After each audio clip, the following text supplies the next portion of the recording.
Arsenal, place offering.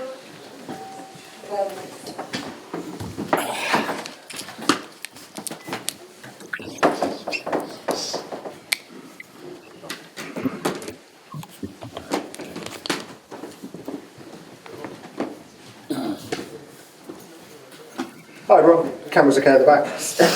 Raise your hand and we'll come to you. Here we go, John Cross. Hello, Mikel. Hello. What did you make of the performance?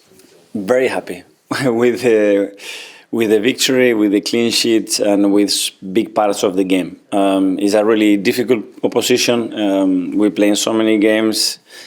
You see that teams are winning for very small margins. Today we could have done the margins much bigger. At the end we didn't. But I will hold our nerves in the last few minutes, to defend well in the areas that we had to do, and overall very happy. Is the frustration that you could have scored more? More. And we had some big openings as well in the second half when they were a little bit more stressed, they were a bit more aggressive. The big header of Gavi as well, 1 yard. So we should have scored more, but it's the consistency. The team conceded nothing again. The defensive behaviors were again outstanding. So that's something that's going to give us always the chance to win games. Quiet for the last time. Last question. Yeah. Of your career. Saka, and there's been a few reports suggesting that he's had surgery on his hamstring injury. Can you confirm or deny that? And if so, I would prefer to leave that to the doctor himself, but he had a procedure, everything went well, but unfortunately he will be out for many, many weeks. And also, is there more positive news on Raheem Sterling as well? Yes, the news with Rush, I think, is better. We have to see this week how he evolves, but we expected the knee injury to probably take longer than actually the way the knee is evolving the last few days. So hopefully that's good because we need him. Hi. Did you see enough from Gabriel Martinelli out on the late to think it'd be a long-term solution out there? As I said, I think the replacement of B is going to be the team, and that unit in particular, and having minutes together and asking different things and doing that. There was moments that it flowed really well. It was moments that we can still have some work to do there and improve it and adapt to the qualities of the individuals. And I'm certain that we're going to do that.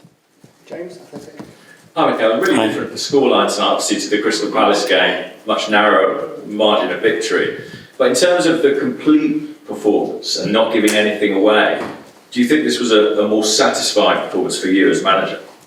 In terms of how well we control the position, 10 times, because we conceded 14 or 15 shots against Palace.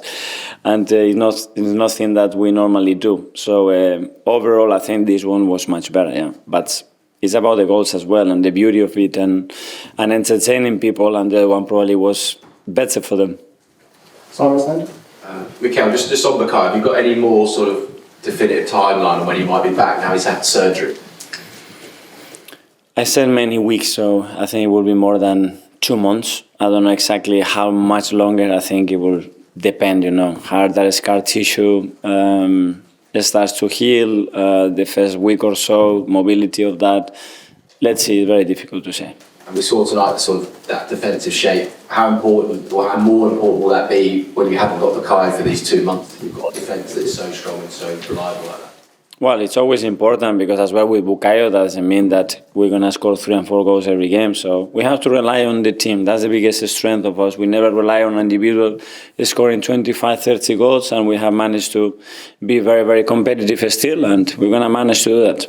Okay, we'll go to James finally, then we'll go to the 5 p.m. embargo. So finally with James from CBS. Mikel, you mentioned the moments where the team replaced Bukayo well. What was happening in those moments that you really liked?